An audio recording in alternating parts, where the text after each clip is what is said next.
Boa noite, pessoal. Sejam bem-vindos a mais um bate-papo aqui na nossa página. Hoje a gente vai falar de um assunto importantíssimo, um assunto que tem nos afetado diretamente aqui no Paraná. Quem mora aqui no Paraná, em Curitiba, a gente tem vivido uma das piores crises hídricas dos últimos 60 anos aqui no Paraná.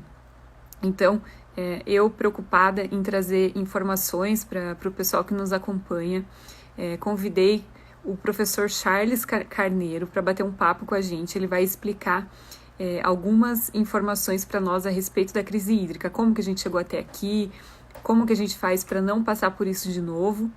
Então vamos esperar só o professor Charles entrar. Enquanto isso, eu vou falando aqui um pouco sobre o currículo dele. O professor Charles é pós-doutor em Engenharia e Ciência da Água, é doutor em Geologia, em Geoquímica das Águas. Olha, já entrou ali. Deixa eu chamar ele aqui para conversar. Pronto. Não pode participar. Ixi, eu acho que... Professor, eu acho que você vai ter que entrar pelo celular. Consegue? Faz um positivo aí se você me ouviu. Acho que vai ter que entrar pelo celular. Acho que pelo computador não... Ele não autoriza. Eu vou esperar aqui. Bom, o professor é doutor em Geologia, em Geoquímica das Águas, mestre em Ciências do Solo, especialista em Gestão Integrada dos Lagos. Atualmente ele é professor de mestrado da ISAE, da FGV, e coordenador de projetos sustentáveis. E ele também foi o criador do CETS, que é o Centro de Tecnologia Sustentável da Sanepar. Então, vocês estão vendo que ele tem um gabarito tremendo para conversar com a gente sobre esse assunto, né? Foi a indicação da nossa amiga Maíra, que nos acompanha sempre também, está na minha equipe me ajudando.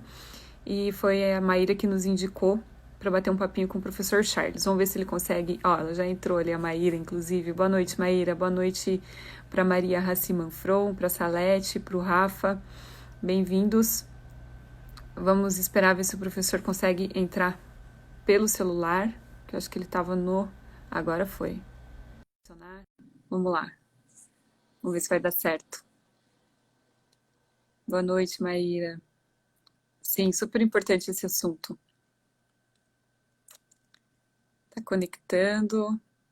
O Jonathan entrou também. Bem-vindo, Jonathan. Já estamos nos conectando aqui com o professor Charles. Esse mundo tecnológico tem esse um pouquinho de delay. Linda, Jonathan. Obrigada, Jonathan. Oi, Rogério, bem-vindo. Todo mundo ligado aí e preocupado com essa crise hídrica que o Paraná está sofrendo. Um assunto super importante, por isso que eu quis trazer para vocês aí um especialista no assunto para conversar com a gente. Eu acho que eu entrei, Amália. Eu não sei se você está me ouvindo. Eu estou te ouvindo, mas não estou te vendo. Eu vou cancelar e vou te chamar de novo, pode ser? Porque eu não estou te vendo. Vamos lá. Pessoal, tecnologia tem dessas coisas. A gente fica dependendo de internet. Eu já entrei, mas não estou me vendo, só vejo você. Pois é, que engraçado. Eu Será que consigo eu te ouvir, mas também não estou te vendo. Será que eu O tenho que início fazer das alguma lives do coisa? Instagram sempre dá uns probleminhas, né? É verdade, Maíra. A minha mãe entrou também. Está com a câmera ligada, professor? Eu estava até agora no celular, pelo WhatsApp, mas eu não sei se eu preciso habilitar a câmera aqui. Pois é, para mim que tá parecendo que tá Agora deu, conectando. Ah, agora foi. E aí, muito finalmente. bem. Que bom. Professor, seja muito bem-vindo. Eu quero te agradecer imensamente por ter aceitado o nosso convite para bater esse papinho hoje aqui sobre a crise hídrica. Eu estava falando para o pessoal, né, a importância desse assunto. A gente está passando pela pior crise hídrica dos últimos 60 anos aqui no Paraná, né? Então, é por isso que eu Tá. quis trazer essas informações aqui para o pessoal. Então, muito obrigada. Se você quiser dar boa noite aí para o pessoal, se apresentar um pouquinho também. Então, eu acho que você já falou um pouquinho sobre minha carreira, né? Minha trajetória.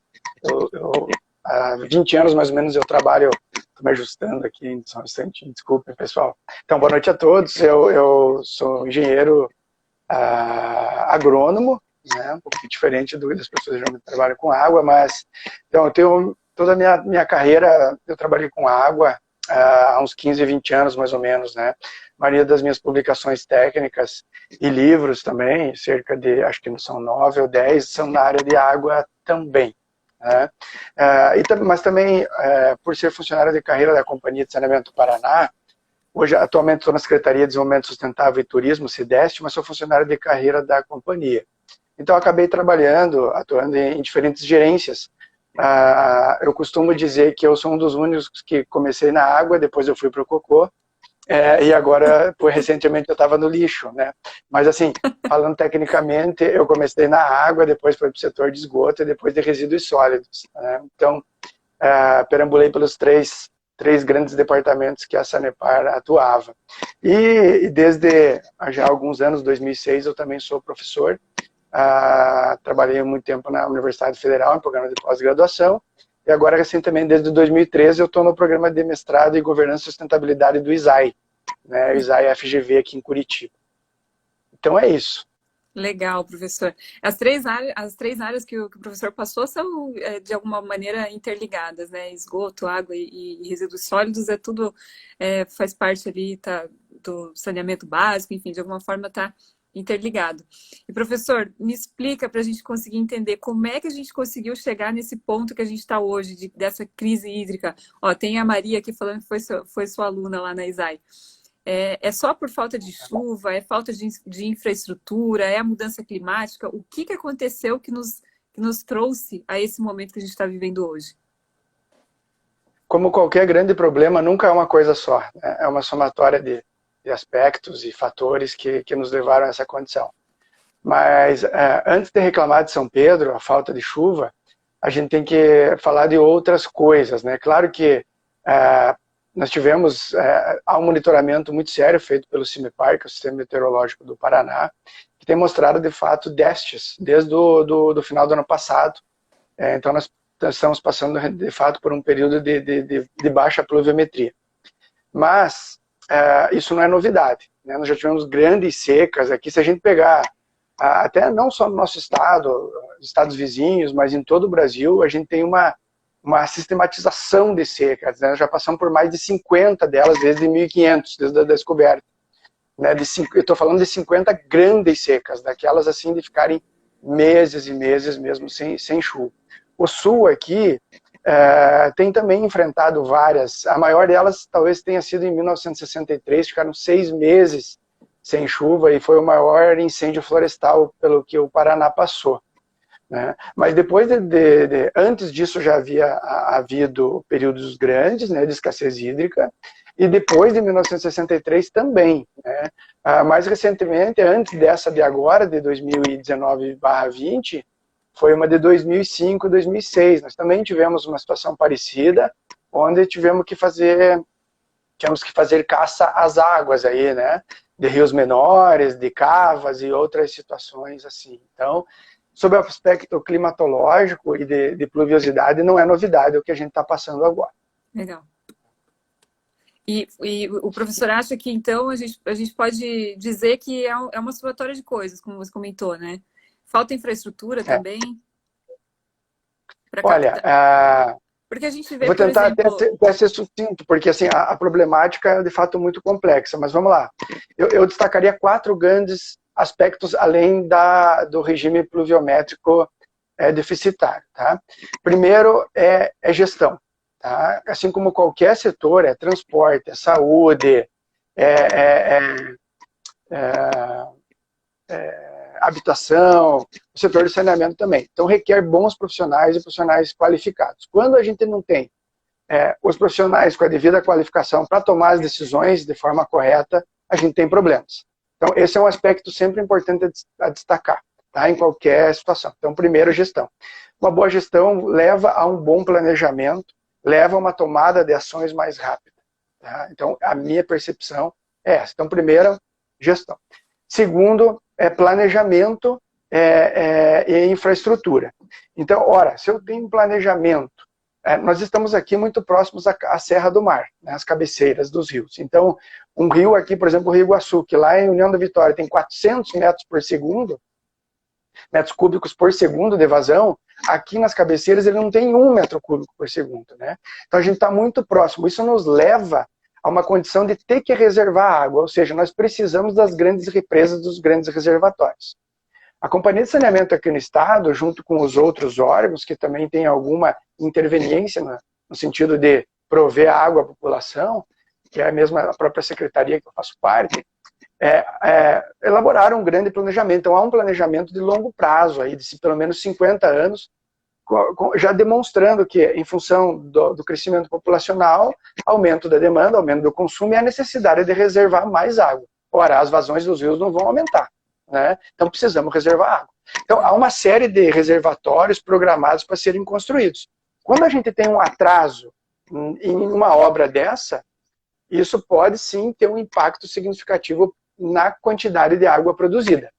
Então, o atual reservatório em construção é uma obra complexa, não estou aqui fazendo caça às bruxas nesse sentido, mas dizendo que, independente da causa de que levou ao atraso de obra de 2, 3 anos, isso obviamente teve impacto agora na necessidade de prover água. Um reservatório que coloca aí mais de 1.000 litros por segundo no sistema.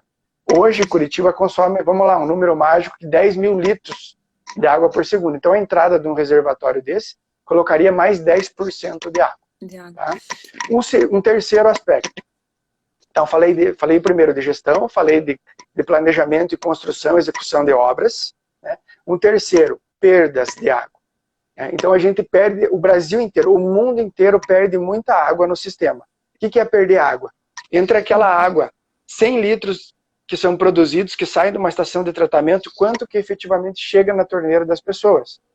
Então nós temos perdas absurdas no mundo inteiro, e o Brasil é um desses países que perde absurdamente água, né? Chegando a situações como, por exemplo, em alguns estados do norte e nordeste, de perder 75%. Ora, de 100 que eu produzo, chega a 25 na torneira, é muita coisa. O Paraná também tem números altíssimos de perda de água, que nós precisamos melhorar. É difícil fazer isso? É super difícil, porque envolve troca de tubulações em áreas muito urbanizadas e áreas centrais da cidade, trabalhos que têm que ser feitos de madrugada, tecnologias, uso de tecnologia de ponta, tecnologia cara, recurso. Então, assim, há um problema logístico, né? Há um problema de obra mesmo, de execução, e um outro problema financeiro, são obras caríssimas para serem feitas, né? Mas precisam ser feitas. Então nós estamos falando aqui, o número médio do Paraná, 35%. De 35% a 40% que a gente perde aqui. É muita água. Agora, nem toda essa perda é uma perda física, aquela água que não chega. Tem muito problema também de submedição, né? Então, a aferição dos equipamentos de medição, tem muito roubo, desvio, gato, a gente tem isso. Mas pelo menos a metade dessa água, ela é perdida no sistema. Quer seja por ruptura, tubulação velha, obra, infraestrutura, extravasamento. Por exemplo, alguém que vai executar um prédio e acaba rompendo uma tubulação, então a gente tem isso. E por último, um outro grande pilar desse problema, eu acho que é educação e comunicação. Tá? Então, primeiro, educação. A gente não pode manter a torneira aberta. Isso é muito batido, mas precisa. As pessoas acabam não fazendo, né? Deixar a torneira aberta enquanto está escovando o dente, fazendo a barba. Deixa meia hora o chuveiro esquentando até entrar embaixo. Não sequer se coleta um balde de água da máquina de lavar. Então, sobre um aspecto de educação, a gente precisa melhorar muito. O outro é comunicação. Eu até recentemente participei de um outro debate sobre a crise hídrica no Paraná. Eu até estava falando que eu acho que a gente não estava mais passando por crise hídrica. Porque houve uma campanha intensa de comunicação há uns 15, 20 dias atrás, ficou aí uns 15 dias se falando disso, e depois mais nada. A gente não quer dizer, um plano de comunicação é fundamental. As pessoas precisam receber continuamente informações sobre educação e sobre uso racional da água. Então, eu acho que esses são, assim, tem várias outras situações para a gente podia destacar aqui, né? Mas essas eu acho que, assim, as que têm um impacto maior em prover água e minimizar essa questão da falta de água para as pessoas. Legal. Professor, desses todos que você falou, eu gostaria de comentar, de fazer mais algumas perguntas a respeito de alguns deles. É como, por exemplo, o professor comentou da chuva, né? Agora a gente está passando por um período de seca. Bom, hoje não especificamente, que a gente está tendo aí esse aviso de ciclone, pode ser que chova, enfim, mas a gente está num período de mais seca, de menos chuva. Mas, alguns meses atrás, a gente teve, como a gente sempre tem no verão, aquele período mais chuvoso. Como que a gente consegue explicar isso? Num período a gente tem alagamento na cidade, né? A gente tem aquela grande quantidade de chuva caindo. Essa chuva, essa água não é armazenada, ela consegue ir para o reservatório, ela precisa passar por algum tratamento. E aí, alguns meses depois, a gente tem período de seca. Como que a gente consegue explicar isso? Não dá para usar a chuva que a gente teve lá atrás para agora? Bom, vejam, quando a gente constrói essas grandes represas, reservatórios, elas servem exatamente para isso, né? A principal razão desses reservatórios é reservar água para prover para o período que não tem, né? Apesar de também ter uma outra função importante, que é a controle de cheias, né? Evitar que alguns bairros sejam alagados, mas a principal função acaba sendo a reservação de água. Então, aí tem o que a gente chama de bacia de captação. A bacia hidrográfica, então, todo aquele pingo de chuva que cai desde a parte mais alta da bacia até no talude, que é a parte, o maciço, aquela parte, é o paredão do reservatório, toda essa água acaba acumulando lá. Mas também precisa ser mantida uma vazão ecológica, né? Porque os rios precisam continuar. A vida precisa continuar nesses rios. Então tem uma vazão que é respeitada, que é calculada, cada rio tem a sua, e precisa ser mantida. Fora isso, toda essa água é acumulada. Mas o consumo, de fato, é muito grande, né? A gente está falando em 10 mil litros de água por segundo de consumo em Curitiba e região metropolitana. É muita coisa, né? Então, essa chuva toda que caiu, ela foi, de fato, acumulada. Agora, não foi o suficiente para reservar. Historicamente, a gente tem as nossas chuvas aqui no Paraná, elas começam no período de setembro, outubro, e vão aí até fevereiro, mais ou menos, a março, por aí. Entre maio e setembro é o período que historicamente chove muito pouco, né? Ou seja, nós ainda não chegamos no pior período, a não ser que algumas mudanças enfim, e a história não se prevaleça nesse ano, nós vamos enfrentar períodos mais difíceis ainda pela frente, né? Porque o nosso período de seca mesmo, de baixa pluviometria, ainda não chegou. Então, assim, nós sim armazenamos toda essa água, mas ela não está sendo suficiente. O que caiu de chuva foi atípico, foi abaixo do que geralmente sempre caía, e aliado a isso o consumo, né, a dias muito quentes, as mudanças climáticas, que tem uma série de fatores. Cabe destacar também a questão da urbanização nas cidades, né? Então, com o advento das mudanças climáticas nos últimos tempos, a elevação das temperaturas, algumas coisas já se observaram, já tem comprovação científica. Uma delas são as intensidades dos eventos. Então, quer seja de seca, quer seja de chuva. Então, o que faz? É diferente você ter uma chuva de 30 milímetros chovendo durante 7, 8 horas, uma garoa. Então, aquilo chove lentamente, vai sendo absorvido. Tal. É diferente desses 30 milímetros choverem em 15 minutos, em meia hora. Então, aquela chuva torrencial acaba não infiltrando. Então, aquilo escoa pela superfície do solo, acaba indo parar nos rios, e aí acaba não tendo a recarga dos aquíferos, que é super importante. Então, se o rio está montante, está acima dos reservatórios, muito que bem. Essa água vai ser acumulada pelos reservatórios. Mas se os rios estão abaixo, acaba indo parar no mar. E essa água acaba não sendo reservada. Então, assim, esses fenômenos de mudança climática têm sim impactado.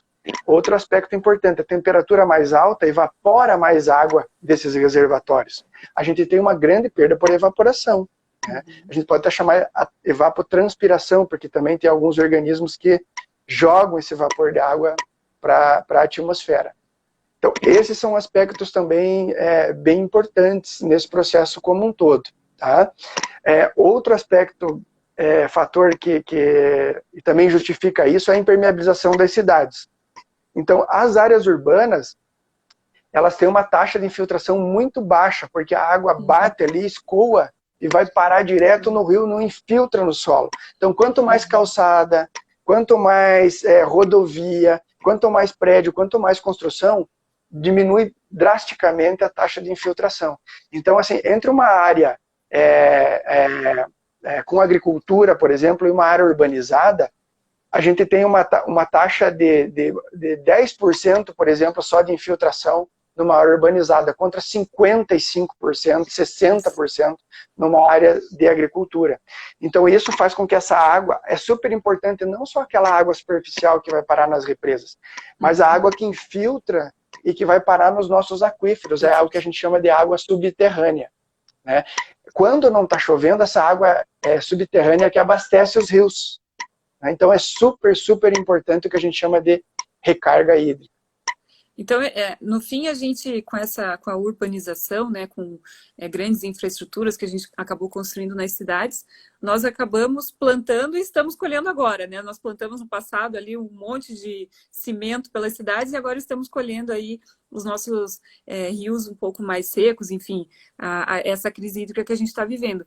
E aí já entra numa próxima pergunta minha que eu tinha preparado para o professor, que eu acho que tem tudo a ver com o que a gente está falando aqui, que é o conceito das cidades esponja, né, professor?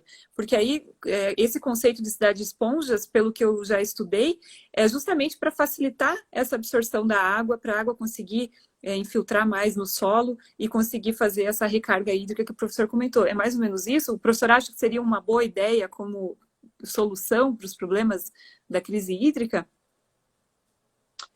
Então, Amália, eu acho que, como eu te falei antes, o problema nunca é um problema só, é uma série de problemas. A solução também nunca é uma só, é uma série, né, de soluções. Eu citei 4 grandes assim, aspectos que eu considero que proveriam água em maior quantidade, né?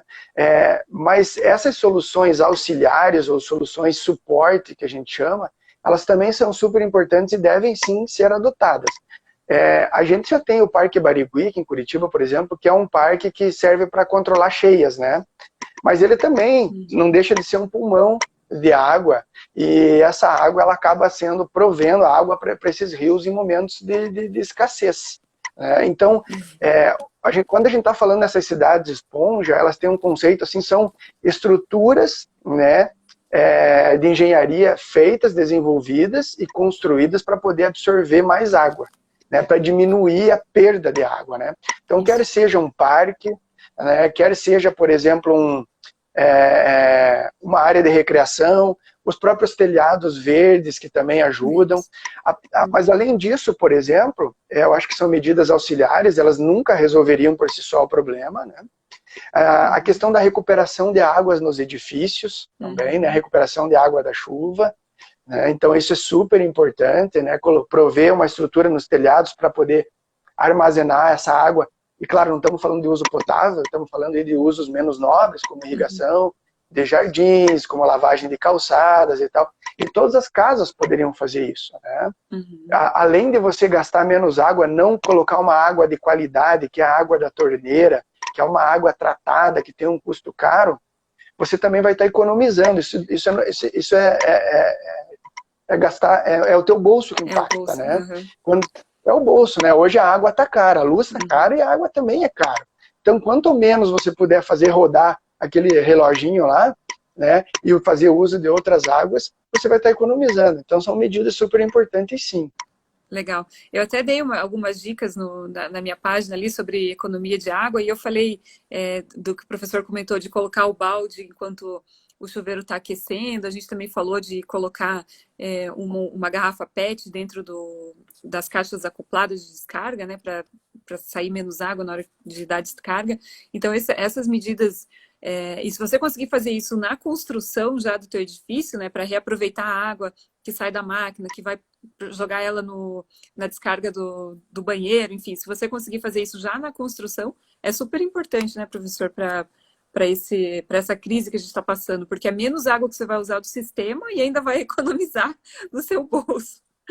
Deixa eu ver aqui. Sem dúvida, né, Amália? Então, assim, a gente Seguidamente, às vezes a gente recebe consulta sobre colocar, porque assim, os hidrômetros individuais nesses prédios mais antigos, né? Uhum. Porque a gente sabe que quando é coletivo, e a maioria desses prédios aí de 10, 15 anos para trás, né, com idade maior que isso, geralmente é 1 ou 2 hidrômetros, ou 1 hidrômetro por bloco, pelo menos, né?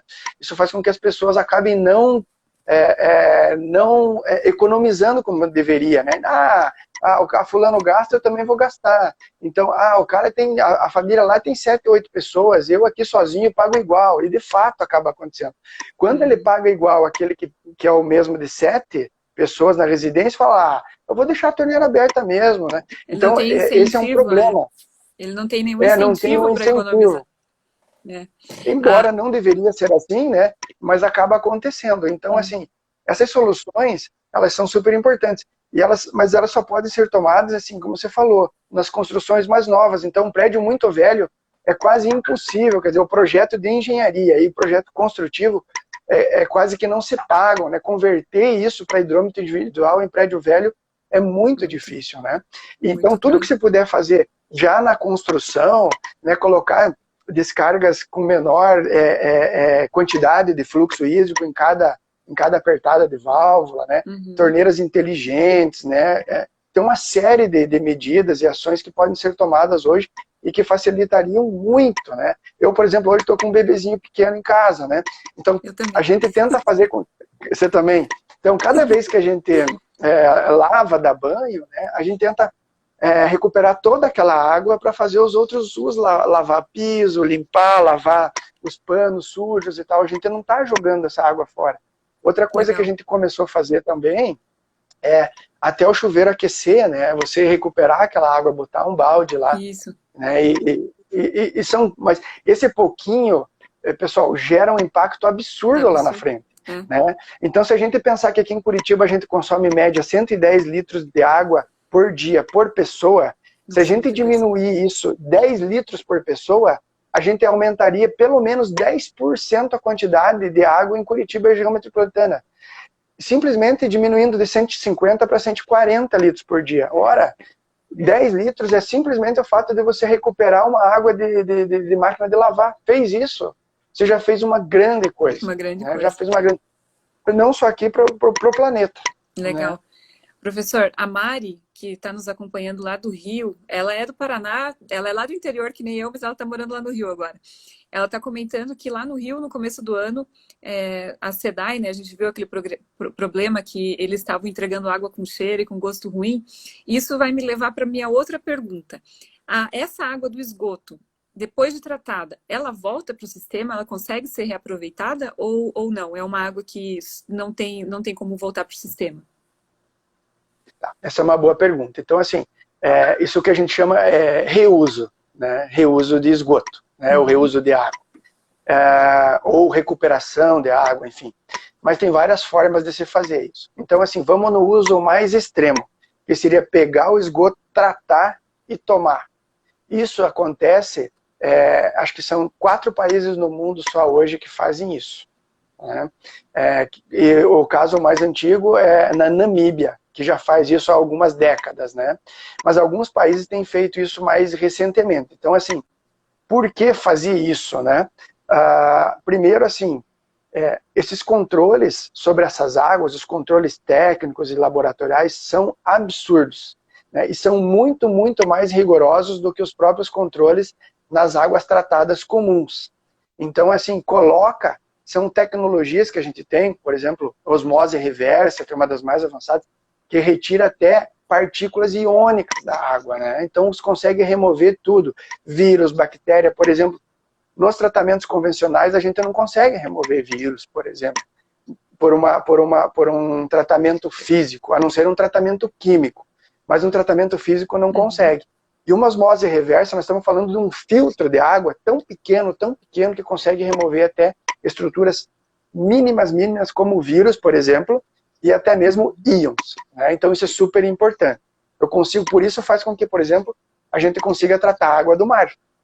Né? Por que eu não consigo beber? A questão da salinidade. Então, tecnologias como a osmose reversa, que ano passado eram caras, hoje já são baratas, já são perfeitamente possíveis, e a água mais cara é aquela que não existe. Então, assim, se eu não tenho alternativa, São Paulo, em 2014, pensou em fazer, né, bombear a água lá do mar, levar, subir a serra toda, né, 100, 200 metros de coluna d'água, né, mas seria para prover uma água para a população.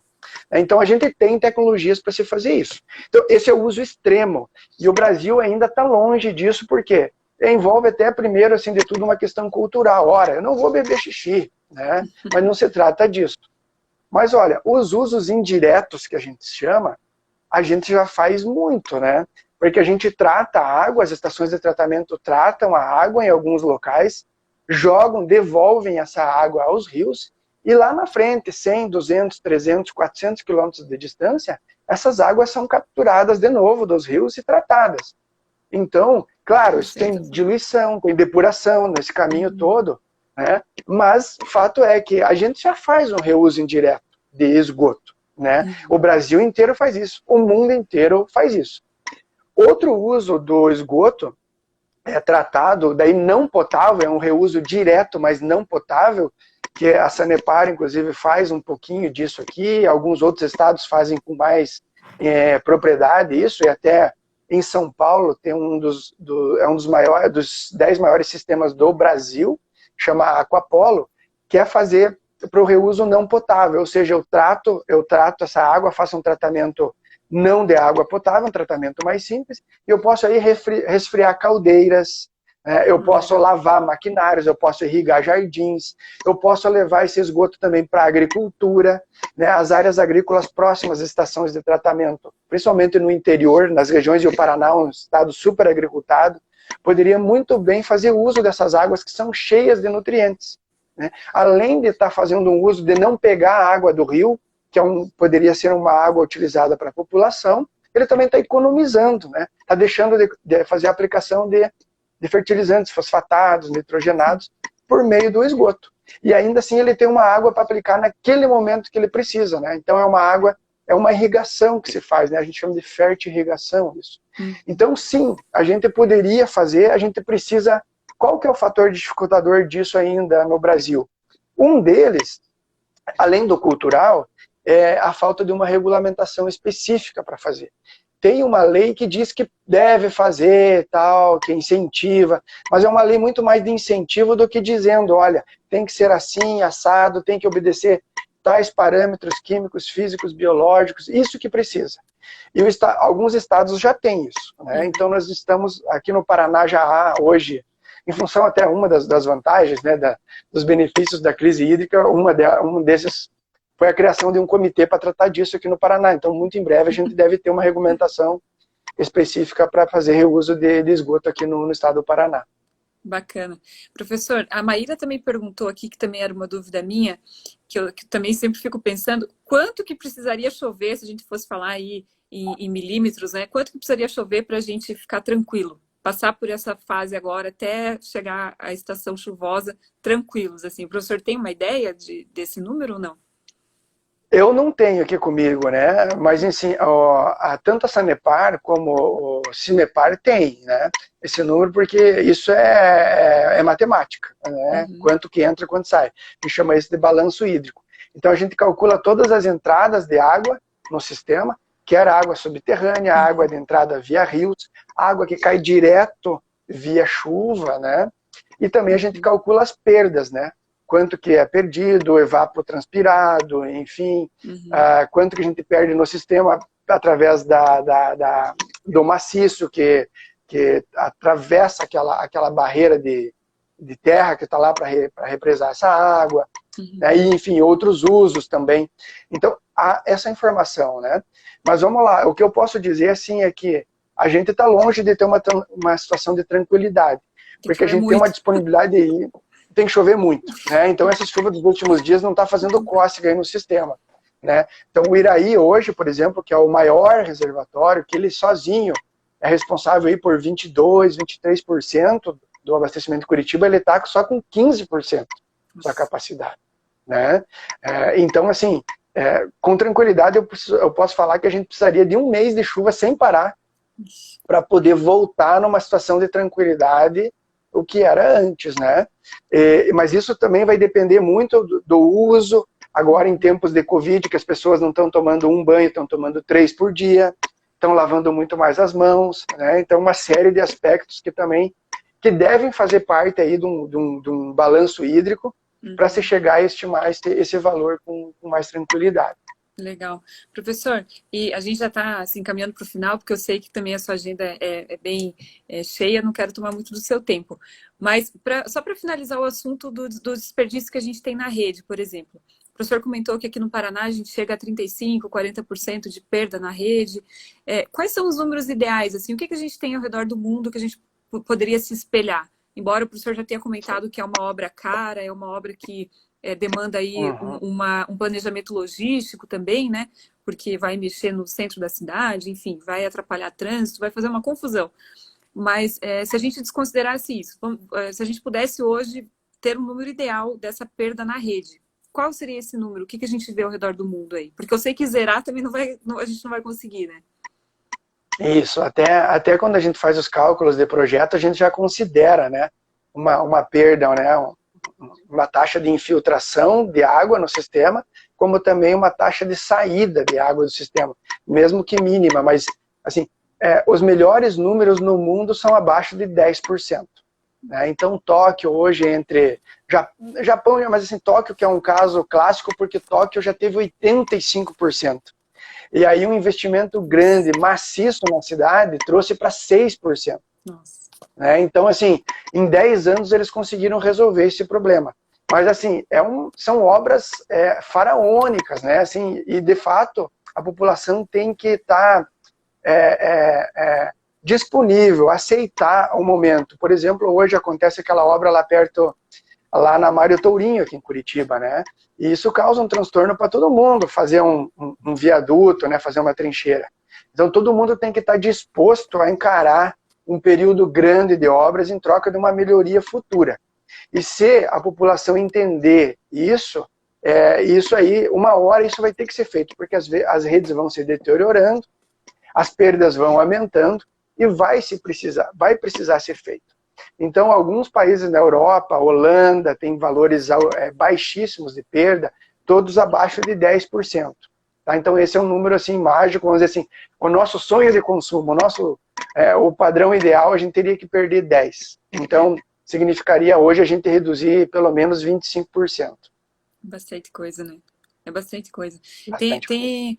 Tem algumas coisas que a gente comentou hoje aqui que eu sei que não estão ao alcance das pessoas que estão nos assistindo, mas eu acho que esse bate-papo de economia, do que está ao nosso alcance fazer dentro de casa, né, professor?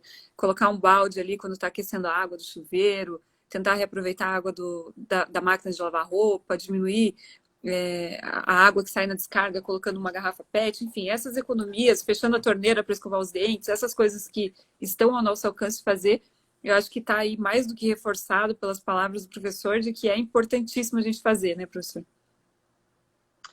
Mari, então, assim, além da gente colaborar com o ecossistema, com prover a água para outros, assim, a gente tem que sempre pensar no próximo. Então, se eu tenho água, lá na ponta, outro bairro não está tendo água. Hoje a gente está enfrentando um rodízio em Curitiba, né, de água. Então, isso causa danos, né? Isso é problemático passar por isso, é traumático passar por isso, né? Então, quem tem boas caixas d'água consegue passar por isso com mais tranquilidade. Mas lá na ponta, nos bairros que estão mais longe, que demora a chegar água para pressurizar o sistema ou repressurizar, essas pessoas acabam sofrendo mais. Então, a economia aqui, a gente tem que pensar no próximo. E um segundo aspecto que é super importante é o do bolso. Quando a gente faz isso, a gente está gerando economia para nós mesmos, né? Então, quer 2 fatores mais importantes para a gente começar a economizar hoje, agora? Não, né? Então a gente já tem, a gente precisa fazer isso. Legal, professor. Eu acho que a gente conseguiu responder aqui as perguntas do pessoal. A Maíra falou tudo e voltamos à questão das campanhas de informação para engajar a população, né? Que foi o que o professor falou lá no começo da nossa conversa. Tem mais alguma coisa que o professor acha que seria importante a gente abordar? Mais algum recado que o professor acharia importante passar para o pessoal que está nos assistindo aí? Eu acho que além de acender vela para São Pedro, né, para que chova mais, uh, mas assim, eu acho que é questão da educação, né? Aquilo que está mais perto da gente é aquilo de, eu vou fazer a minha parte. O que é fazer a sua parte? É isso que a gente acabou de falar, né? Então a gente precisa economizar água, né? Então salvar a água é importante, vai ajudar o ecossistema e vai salvar e vai ajudar outras pessoas, né? E quando a gente fala nisso, eu queria trazer para a transversalidade das coisas, né? Eu preciso ter um esgoto de qualidade, assim, tem alguns aspectos muito importantes, como você falou, saneamento a gente está falando de água, esgoto, resíduos sólidos e drenagem urbana. A gente tem que entender, por exemplo, a gente não pode jogar gorduras na pia, a gente não pode jogar fralda no vaso, a gente não pode jogar remédio no vaso sanitário, a gente tem que saber o que é reciclável, o que não é, que a maioria não sabe. Custa gastar 2, 3 minutinhos no Google para saber o que é reciclável, o que não é, e fazer a separação correta. Quando a gente faz isso, a gente não é uma ação simples, isso tem uma série de consequências, e principalmente para as pessoas que fazem a reciclagem dos resíduos lá na ponta, isso aumenta a renda das pessoas. Eles vão ter mais material com mais qualidade e vai ter uma remuneração melhor, então eles prestam um serviço absurdo para nós que estamos aqui, né? Então, assim, a transversalidade do saneamento, água, esgoto, resíduos sólidos, drenagem urbana, ela é super importante. Então, a gente tem que estar atento a todas essas questões, né? E aí fazer a nossa parte enquanto cidadãos. Se a gente fizer isso, a gente vai ter um ótimo resultado e vai minimizar os problemas futuros, sem dúvida nenhuma. Eu tenho convicção disso. Legal, professor. Eu vi que o professor também é bem ligado nessa questão de sustentabilidade, uma pauta que eu adoro também, e essa pauta da reciclagem, enfim, você diminui a quantidade de matéria-prima que você vai usar, e talvez até diminua a quantidade de água que você vai precisar numa indústria, por exemplo, se você estiver usando um material reciclável, enfim. Tudo se conecta no final, né, professor? Sem dúvida, não. Eu acho que o nosso bate-papo foi excelente, o pessoal está comentando bastante aqui, também está falando que água não é só uma questão de a gente ter água na torneira, é uma questão de saúde, a gente está passando por uma pandemia, né? A gente fala de lavar as mãos aí, e a gente vive num Brasil onde 35 milhões de pessoas não têm acesso à água na torneira. Não é a realidade aqui do nosso município, mas é a realidade de muitos brasileiros, né? Então, para nós aqui que a gente tem água na torneira, vamos nos conscientizar e economizar água. Vocês ouviram aí as palavras do professor. Cuidado com o lixo, com a separação correta do lixo, com o que você vai jogar no vaso sanitário. Presta muita atenção nessas coisas, porque no final é a gente mesmo que vai sofrer, né, professor? Se o professor quiser agradecer aí o pessoal, se despedir, fazer suas considerações finais, eu quero te agradecer imensamente por ter aceitado mais uma vez o nosso convite. Eu acho que o nosso bate-papo foi muito bacana, bem enriquecedor. Eu fiquei bem feliz com as colocações e de ter mais conhecimento a respeito desse assunto. Bom, Amália, agradeço você pelo convite, bacana. Também achei muito bacana você trazer essa pauta.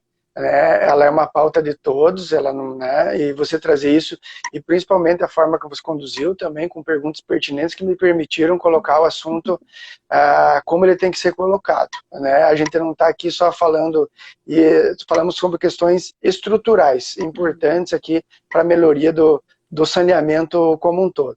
Também agradeço as pessoas que participaram aqui conosco, estiveram conosco. Eu fico à disposição para a gente debater outros assuntos, né? Um assunto que é super importante, está em voga, estou trabalhando muito, é a questão dos resíduos sólidos, né?